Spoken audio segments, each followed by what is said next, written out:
तो जैसे कि लास्ट क्लास में हम लोग डिस्कस कर रहे थे, जो लास्ट हमारा वीडियो था, ये जो लास्ट क्लास थी हमारी, उसमें हमने ये पढ़ा था कि भाई इनहेलेशन किस तरह से होता है। ब्रीदिंग के बारे में हम लोग बात कर रहे थे, और ब्रीदिंग में हम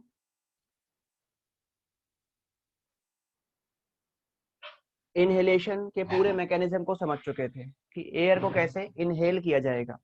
अब हम आगे बात करेंगे आज एक्सहेलेशन किस तरह से होता है। जैसे आपने इनहेलेशन समझ लिया, आपको जो इंटरकोस्टल मसल है, external intercostal muscle, phrenic muscle, उनकी लोकेशन पता चल गई। आपने देखा कि उनका कॉन्ट्रैक्शन होगा तो क्या होगा, लंग्स के अंदर का वॉल्यूम बढ़ जाता है। वॉल्यूम बढ़ता है तो लंग्स के अंदर का प्रेशर कम हो जाएगा। अब बाहर प्रेशर ज्यादा है, अंदर प्रेशर कम है, तो एयर जो है वो हाई प्रेशर से लो प्रेशर की तरफ मूव कर जाएगी, यानी कि एटमॉस्फेरिक एयर एटमॉस्फेयर से हमारे लंग्स के अंदर एंटर कर जाएगी। प्रोसेस हो जाएगा इनहेलेशन। इनहेलेशन का ठीक ऑपोजिट फिनोमेना है एक्सहेलेशन, जिसे हम एक्सपायरेशन बोलते हैं। तो आज हम डिस्कस करेंगे एक्सहेलेशन के बारे में। एक्सहेलेशन जिसे हम बोलते हैं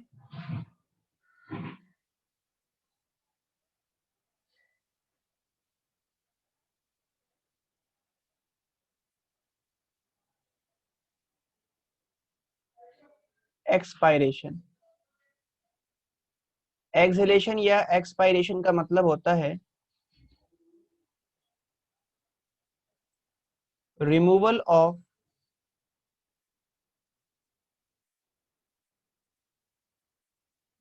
of air into the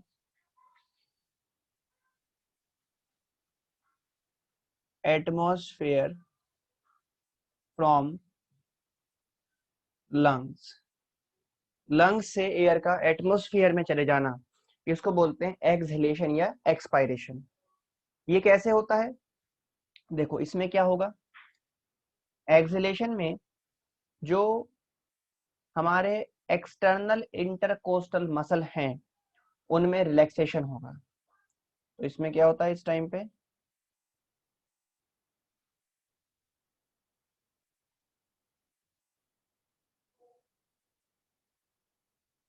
relaxation in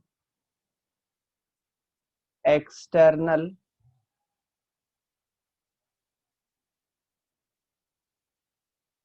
intercostal muscle so that intra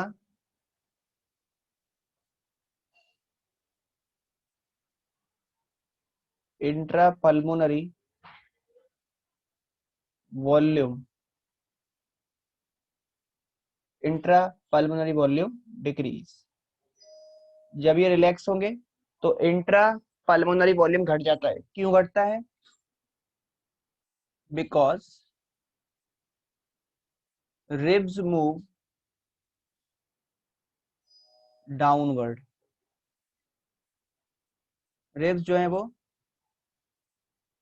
downward और इनवर्ड, अंदर की तरफ और नीचे मूव कर जाएंगी, जिसकी वजह से लंग्स के अंदर का वॉल्यूम कम हो जाएगा। और क्या होगा, डायफ्राम जो है उसमें भी क्या होगा, रिलैक्सेशन आएगा, तो वो दोबारा से डोम शेप का हो जाएगा और ऊपर की तरफ मूव करेगा।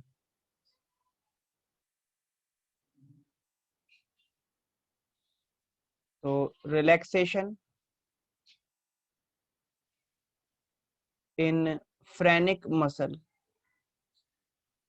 फ्रेनिक मसल में रिलैक्सेशन आएगा so that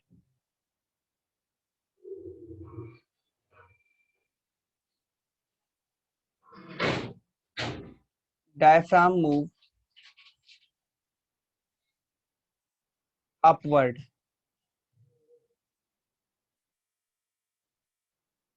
and again it's normal dome shape. ये वापस अपनी डोम शेप में आ जाएगा, जिससे क्या होगा, जिसकी वजह से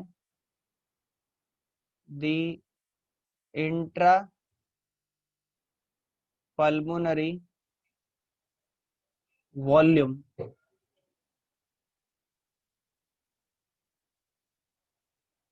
डिक्रीज हो गया। और आपको ये चीज पता है, प्रेशर वॉल्यूम के इनवर्सली है। ये वॉल्यूम घट गया तो प्रेशर क्या हो जाएगा, बढ़ जाएगा। तो हम बोल सकते हैं intra pulmonary pressure increases. Intra pulmonary pressure बढ़ जाएगा। और जब इंट्रा पल्मोनरी प्रेशर बढ़ेगा तो क्या होगा, इंट्रा पल्मोनरी प्रेशर इंक्रीज कर गया है, क्या होगा, air move out from the lungs. तो लंग्स से एयर जो है वो मूव आउट कर जाएगी, क्योंकि लंग्स के अंदर का प्रेशर ज्यादा हो गया, बाहर प्रेशर कम है, एयर मूव करेगी हाई प्रेशर से लो प्रेशर की तरफ, तो एयर जो है वो बाहर चली जाएगी। ठीक है।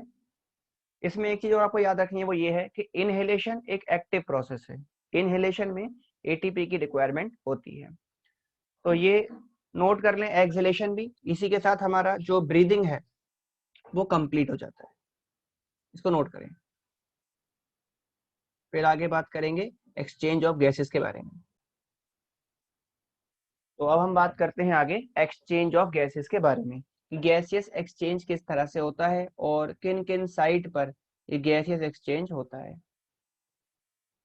तो नेक्स्ट आता है exchange of gases.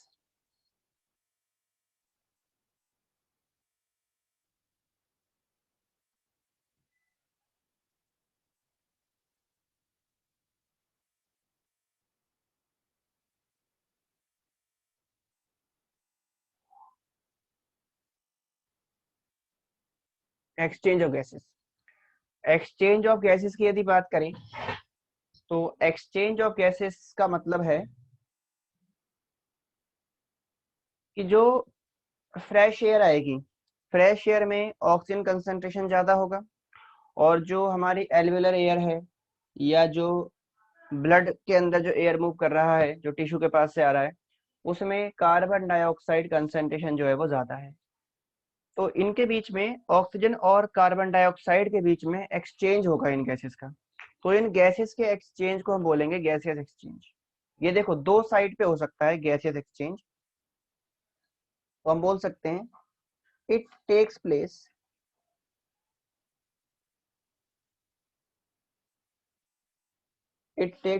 Eight two side. ये दो साइड पे होता है। कहाँ कहाँ होता है, it takes place at two side. Number one होगा between alveoli and blood capillary, alveoli और ब्लड कैपिलरीज के बीच में होगा। और दूसरा ये होता है between blood capillary, between blood capillaries and tissue के बीच में। ब्लड कैपिलरी और टिश्यू के बीच में होगा, ब्लड कैपिलरी और एल्विलाई के बीच में होगा। इस वाले को बोलते हैं एक्सटर्नल रेस्पिरेशन। जो ब्लड कैपिलरी और एल्विलाई के बीच में हो रहा है ये कहलाएगा एक्सटर्नल रेस्पिरेशन।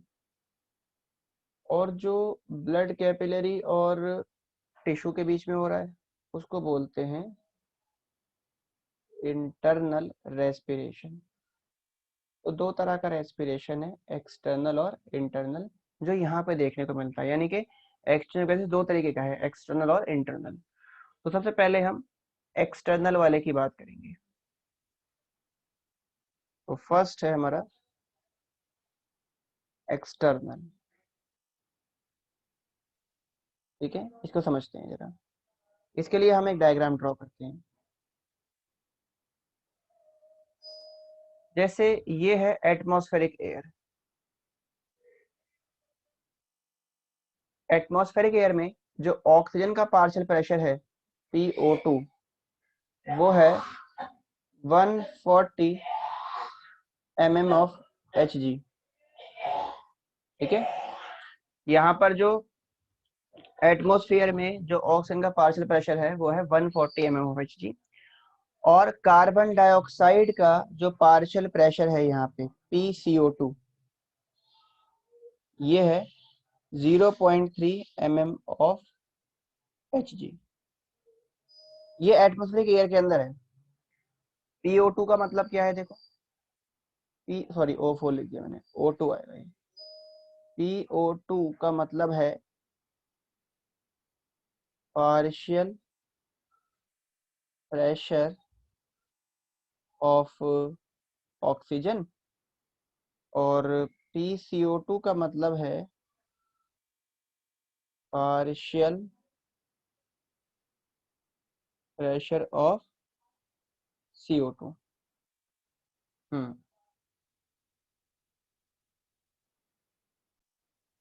आप लोग चाहें तो पार्शियल प्रेशर के बारे में लिख सकते हैं कि पार्शियल प्रेशर क्या है।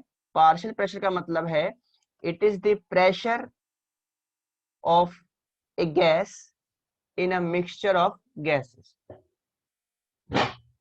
अब देखिए, एटमॉस्फेरिक एयर में ऑक्सीजन का पार्शियल प्रेशर कुछ इतना है, CO2 का लगभग ये है। अब इनहेलेशन हो गया, इनहेलेशन होने पर जो एयर है वो कहाँ चली गई, एयर चली गई एल्विलाई के अंदर।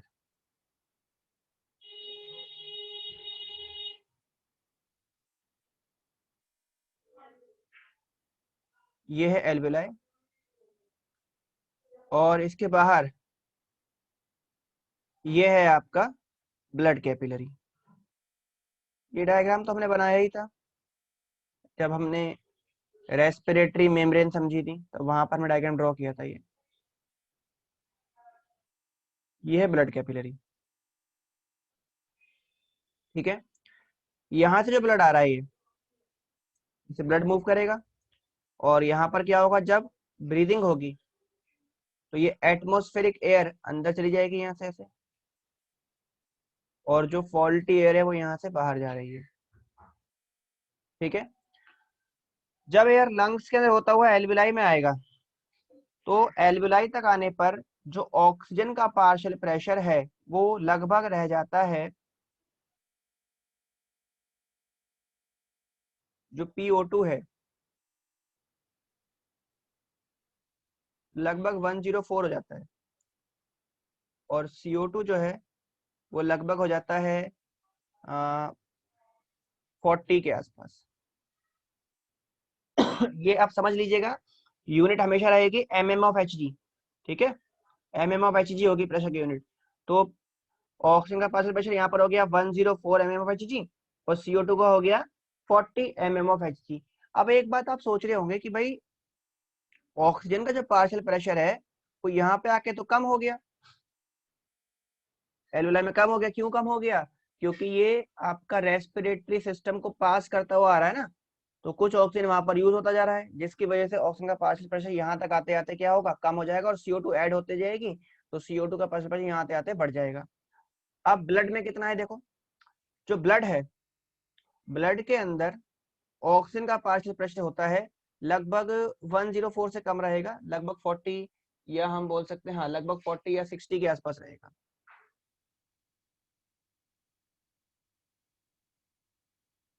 अराउंड, और CO2 कितना होगा, CO2 का जो पार्शियल प्रेशर है PCO2 वो हो जाता है 50 के आसपास, या 46 के आसपास हो जाता है, और ऑक्सीजन का लगभग हो जाता है 50 के आसपास, 40 to 50 के आसपास। अब देखो यहाँ पर डिफरेंस है पार्शियल प्रेशर में, ठीक है। पार्शियल प्रेशर में डिफरेंस होने की वजह से ऑक्सीजन मूव कर जाएगा high partial pressure to low partial pressure, तो ऑक्सीजन ब्लड में चला जाएगा, और ब्लड से जो CO2 है वो एल्विलाई में चली जाएगी, और फिर ये एल्विलाई यहाँ से बाहर मूव, एल्विलाई से जो CO2 है वो एटमॉस्फेयर में रिलीज हो जाएगा, और एटमॉस्फेयर से वापस ऑक्सीजन इसके अंदर आ जाएगा। तो ये जो गैसेस एक्सचेंज हुआ एल्विलर साइड पर, इसको बोला गया एक्सटर्नल रेस्पिरेशन। इतनी बात क्लियर है। ये वाला गैसियस एक्सचेंज क्लियर हो गया, जो कि एल्वेलर साइड पे होता है। इस डायग्राम को ड्रॉ कर लें। ड्रॉ करें, फिर हम देखेंगे टिश्यू साइड पे कैसे होता है। सो अब इसके बारे में हमें कुछ पॉइंट लिखने हैं, लिखिए please.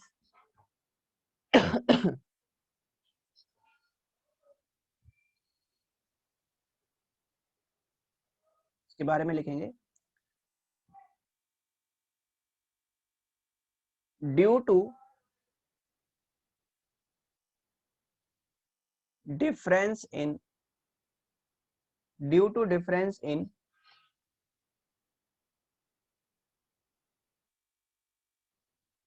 partial pressure due to difference in partial pressure of oxygen and CO2, oxygen from alveoli diffuses, या हम बोल सकते हैं move into blood capillary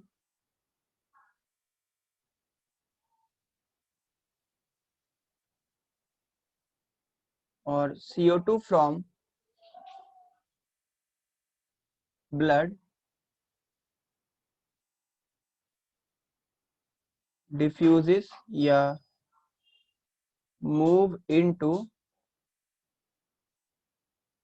alveoli। ठीक है, CO2 ब्लड से एल्वेलाई में चला गया और जो ऑक्सीजन है वो एल्वेलाई से ब्लड में आ गया। जब ऑक्सीजन एल्वेलाई से ब्लड में आता है तो ब्लड हो जाता है प्योरीफाई। तो हम यहाँ एक नोट करके लिख देते हैं, ये जो प्रोसेस है ये ब्लड के प्योरिफिकेशन का काम करता है। This process responsible for purification of blood, ये ब्लड के प्यूरिफिकेशन का काम करेगा। ठीक है जी, ये बातें क्लियर हो गई हैं, ये पॉइंट नोट करें और उसके बाद फिर हम इंटरनल रेस्पिरेशन की तरफ चलेंगे, मतलब जो होता है ब्लड कैपिलरी और टिश्यू के बीच में।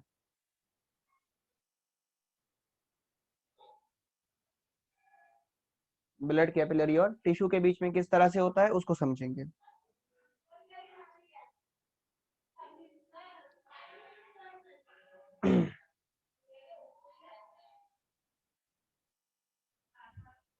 जी भाई अंशुल, ऑल डन भाई, नोट कर लिया होगा सभी ने, ये आगे बढ़ जाएं हम। चलिए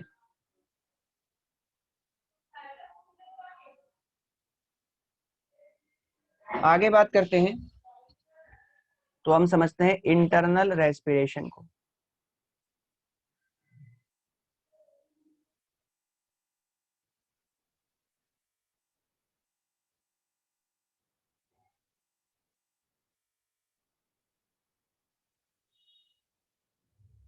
इंटरनल रेस्पिरेशन, इंटरनल रेस्पिरेशन होता है टिश्यू और ब्लड कैपिलरी के बीच में। तो जैसे हम बनाते हैं एक, ये बना दिया हमने टिश्यू,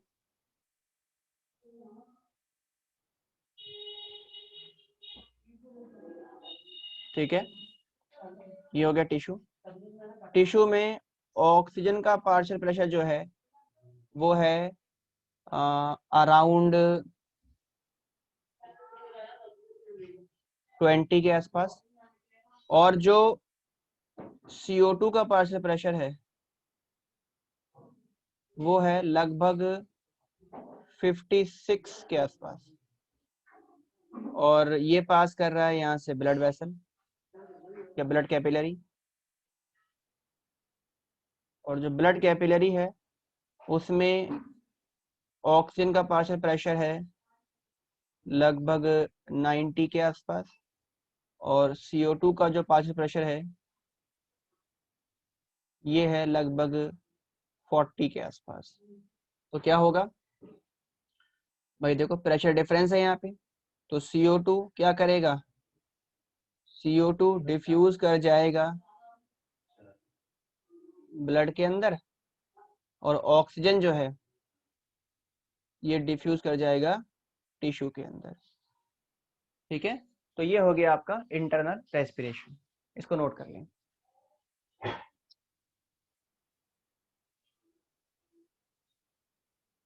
तो ये हमने एक्सटर्नल और इंटरनल दोनों ही रेस्पिरेशन समझ लिए, और यहाँ पर भी हम वही बात लिख सकते हैं कि भाई due to pressure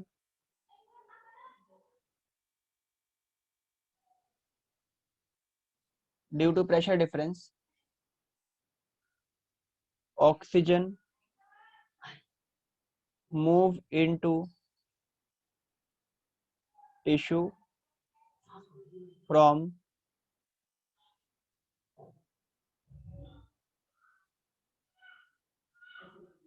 blood capillary, और